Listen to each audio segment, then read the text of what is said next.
What up, you guys? How y'all doing? I have returned for another video this time. And just remember, subscribe. That's how my channel grows. I do want to get a lot more views and keep my monetization status. And the only way I can do that is with your help. If you guys just keep watching my videos and also subscribe. And I would very much appreciate it if you did both. So, let's get started. This is the video that I was talking about doing.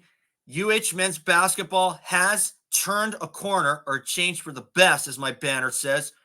And don't tell me otherwise. So I'm going to tell you guys this. You guys be the judge here. The University of Hawaii has done extremely well in the last 3 games that they played. Okay? Although they've only won 2 of those 3 games, dropping the last one to Santa Barbara at Santa Barbara, which, let's be frank, I mean, it's hard to win there. I mean, Santa Barbara, they're a hell of a team, especially they got AJ Mitchell on their squad, who kind of, I guess you could say, kind of owns us the last 2 or 3 times. But still, the UH men's basketball team has convinced me that they have turned a corner. Because when you look at the last 3 games, you saw my recap videos on UC San Diego, UC Davis, and also UC Santa Barbara. Those are 3 of the top teams in the league this season. And UH took the win in 2 of those times. But here's the thing. The only tip of the iceberg is this. UH has cracked 70 points or more in all 3 of those games. Now, another thing that they've also done, they have not let their opponents out of sight if they trailed. They did not let them go because at the start of the season, it was either get the start and then fall victim to a crappy scoring drought or a big run by the other team. And then UH would have to play catch up from that point on. And more oftentimes than not, they will come out the losers after playing catch up for so long. But earlier in the season, UH looked really sketchy. And of course, that was where they were at the start of the season. You could say, but this is where we are. No one's going to dispute that. If someone says, if Ganat or anybody on the team would have said, we're sorry, but this is where we are, I believe them. They've turned a corner, and even against Cal Poly, they are actually 4 games now that I mention it, because I forgot about Cal Poly, their road win there, because that turned out to be a blowout. And even in the home matchup against Cal Poly, UH didn't really look like themselves. I mean, I could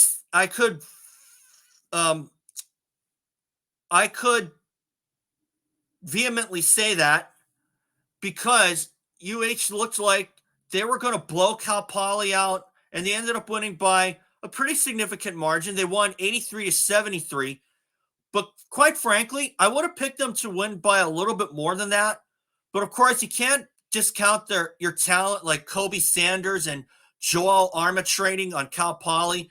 And those are the 2 guys that were not available for the road game.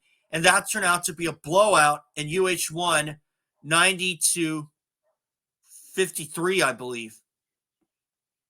Or 80-53. 80-53. Because UH has cracked 70 points or more in the last 4 games while winning 3 of the last 4. And like I said earlier, I'm officially convinced that the team has turned a corner. Their shooting has improved, especially from 3-point range. They're a lot more consistent at the free throw line. And as far as their opponents are concerned, if they're trailing, they've not let them out of sight. The only time, and although UH lost by 6 to at Santa Barbara, they were up by 9 at halftime, and they were up by 11 at one point late in the first half. And I'm stoked that they were able to lead by that much, especially over a tough team to beat like Santa Barbara. I'm not stoked that it's still turn into a loss at Santa Barbara, and it's back to the drawing board there. But hey, I was encouraged. Why? Because they looked a lot more better on the court. And if anybody tells me otherwise, I'm going to have a hard time believing you, because UH has not shied away. And of course, Siobhan McClanahan has been on the sidelines with a shoulder injury. Morsak is done for the season with the ACL knee injury. And for them to lead by 11 without the services of those two guys against a team like Santa Barbara at Santa Barbara is a big statement in itself. And obviously, UC San Diego, they're at the front of the pack. They're right near the top of the stack themselves.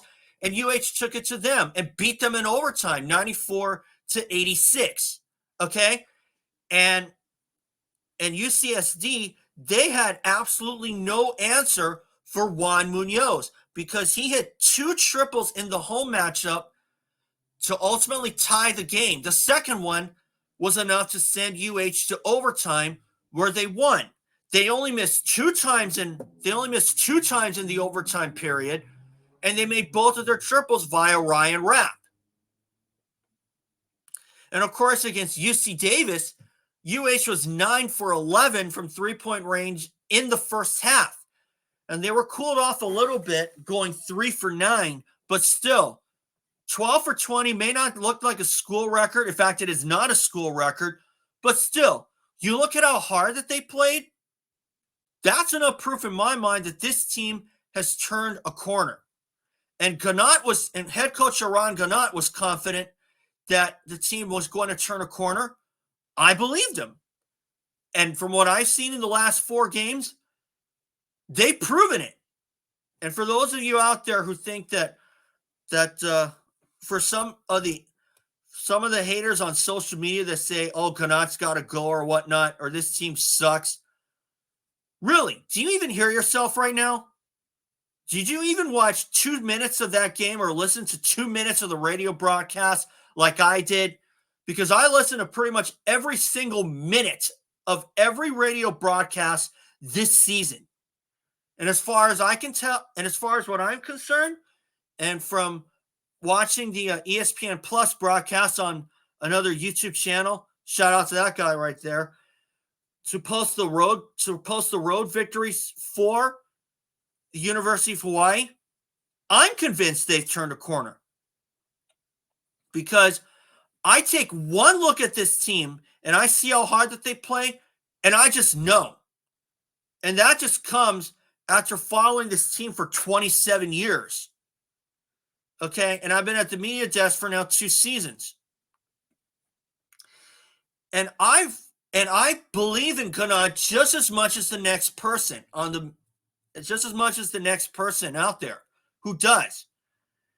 And if anybody would have told me that having Siobhan McClanahan on the sidelines may have been the answer all along, I might have had a hard time believing that. But then again, I look at Siobhan. Now, do I think that he's cutting it as the point guard? Certainly. If it wasn't for him, we may not be where we are. The only thing I would like to see Siobhan do is not bide his time as much when he runs the point. But still, Cody Williams has been stepping up. Tom Beattie has stepped up. Noel Coleman has done well from three-point range. He stepped up as well. Juan Munoz has stepped up. Justin McCoy stepped up. Just about everybody has made a contribution, whether they're on the bench or on the court. Okay? And I'd have a hard time believing otherwise. And I'll tell you this. For Long Beach State, I'm predicting a win because we've only lost to them twice. And I'm going to put out a prediction video this coming Friday because they play on Saturday against Long Beach State. So, anyway, guys, that's all for today. And remember, subscribe. That's how my channel grows. I want to keep my monetization status. So, just hit the subscribe button. Tell your friends about it if you think I'm worth listening to. Because I try and give my 2 cents and try to use as much evidence from what I have seen myself, whether at the stand or watching the game or listening to the game on the computer. So Anyway, guys, subscribe, and I'll catch y'all later. Malama, everyone.